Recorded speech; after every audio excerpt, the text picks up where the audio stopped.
Apa dampaknya setelah putra bungsu Presiden Jokowi Kaisang Pangarep bergabung dengan PSI yang beda haluan politik dengan PDIP, partainya Jokowi maupun sang kakak Gibran Raka Buming Raka? Apakah benar bergabungnya Kaisang ke PSI ada restu dari Jokowi dan apa yang bisa dibaca dari hal ini? Sudah ada sore hari ini pengamat politik sekaligus Direktur Pusat Kajian Politik Puskapol Universitas Indonesia, Mbak Huria. Selamat sore Mbak Huria.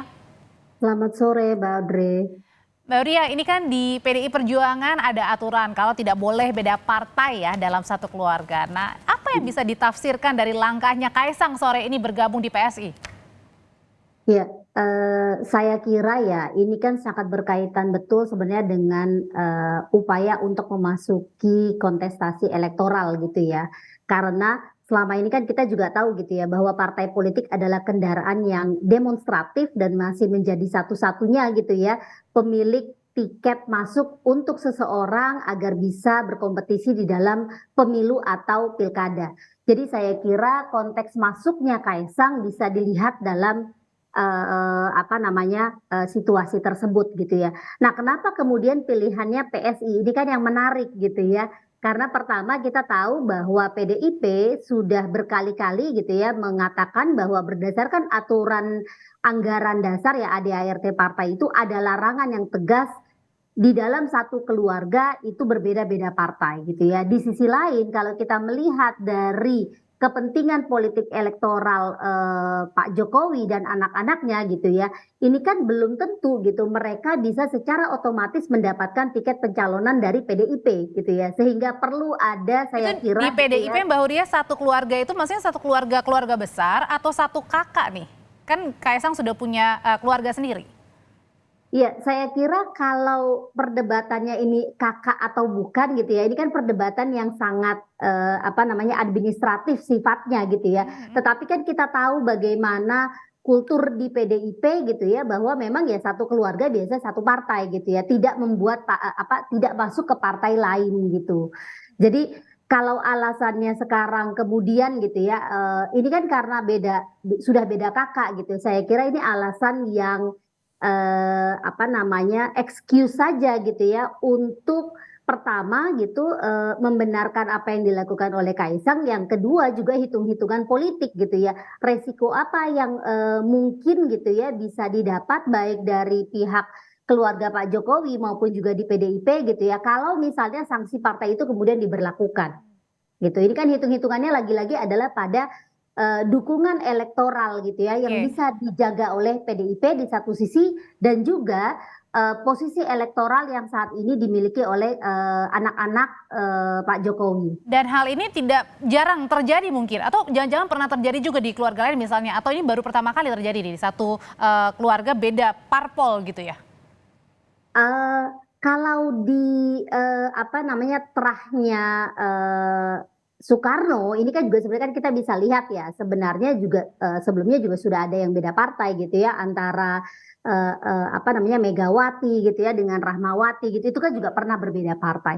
Tetapi pada intinya adalah PDIP sebagai sebuah partai yang dipimpin oleh Megawati Oke. Soekarno Putri membuat aturan yang selama ini saya kira berlaku tegas gitu ya, bahwa satu keluarga itu semuanya harus masuk ke dalam satu partai, nggak boleh Oke. beda-beda partai, begitu. Oke, Mbak Huria, tapi apa yang dibaca juga dengan langkahnya Kaisang bergabung dengan PSI yang belakangan ini PSI kan dekat dengan baca pres Pak Prabowo, sementara kakaknya Gibran dan juga Pak Jokowi ini kan masih kader PDIP dan mendukung PDIP, baca presnya adalah Mas Ganjar. Apa yang bisa dibaca dari sini?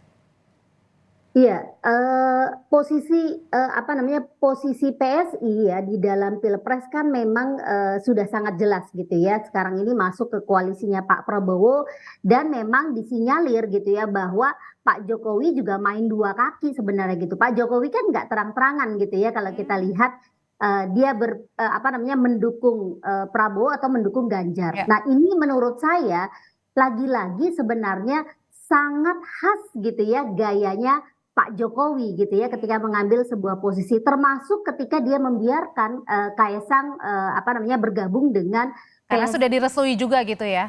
Betul, kembali lagi pada hitung-hitungan politik. Kita perlu membaca menurut saya gitu ya, posisi Pak Jokowi pasca dia sudah menjadi presiden dengan partainya yang sekarang PDIP ini kan belum punya posisi yang cukup strategis sebenarnya gitu ya. Pak Jokowi dicalonkan oleh PDIP semata-mata karena popularitasnya yang tinggi, kemampuan dia menggait dukungan elektoral yang tinggi. Tetapi tidak ada jaminan misalnya kalau Oke. Pak Jokowi selesai menjadi presiden gitu ya, dia akan mendapat posisi yang strategis di PDIP. Sehingga perlu ada exit plan lain menurut saya gitu ya. Dan itu bisa saja misalnya dengan bergabung pada partai lain yang bisa memberi ruang pada Jokowi dan juga anak-anaknya gitu ya untuk Tapi mendapatkan kenapa harus ke yang sangat PSI nih? Apa strategis. pertimbangan yang dilihatnya, Mbak? Saya kira karena begini ya, pilihannya kan sebenarnya dua ya. Pilihannya adalah pertama bikin partai sendiri gitu ya, di mana kontrol itu bisa sepenuhnya dipegang oleh Jokowi dan anak-anaknya, dan itu bukan pilihan yang sangat strategis sekarang gitu ya. Atau yang kedua gitu ya, mencari ruang di partai lain.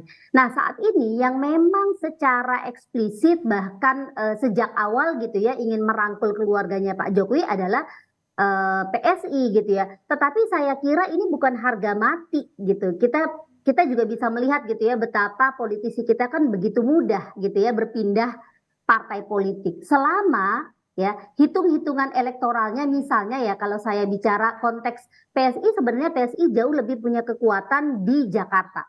Jadi misalnya Kaisang mau maju pilkada di Jakarta, maka PSI bisa menjadi kendaraan yang cukup strategis Oke. gitu ya. Dan terakhir Mbak Ya, Uria, oke.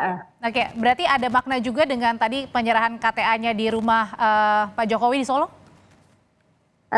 Ya ini kan apa namanya langkah simbolis, tetapi juga mau Oke. memberi pesan gitu ya bahwa masuknya Kaisang ini adalah restunya Pak Jokowi, dan Oke. ini bahkan juga memberi pesan kepada PDIP gitu ya. Kalau PDIP tidak memperhitungkan potensi dukungan elektoral yang bisa didapatkan oleh Kaisang gitu ya, maka Baik. bukan tidak mungkin gitu ya pilihannya adalah ke partai lain. Pengamat Demikian. politik Mbak Huria, terima kasih atas analisanya Kaisang yang siang hari ini sudah resmi bergabung di Partai Solidaritas Indonesia PSI. Terima kasih Mbak Huria, sehat selalu.